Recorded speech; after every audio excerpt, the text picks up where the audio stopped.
And we're back with Captain Rita Bigler on holiday safety tips. And when you're thinking lighting it up with lights outside, what tips can you offer us?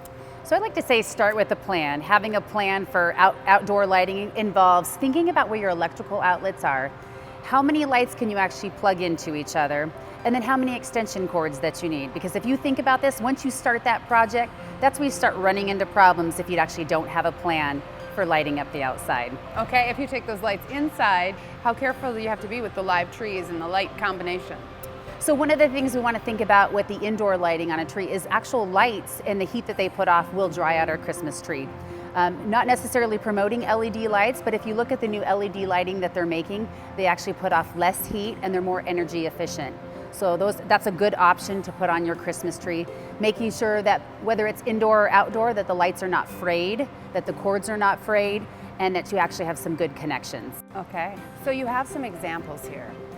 Yes, so at Christmas time, we can get caught up in the busyness of the holiday. So here's a couple things to think about.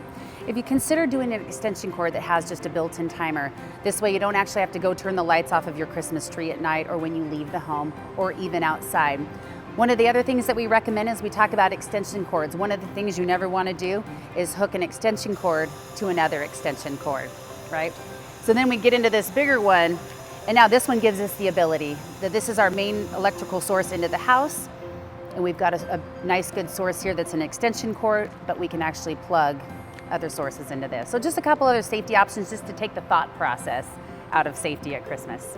Now I've heard a great Christmas gift would be a smoke detector, true? Very true, because if you think about having smoke detectors in the home, that is the difference between life or death should a fire occur. Do they actually expire?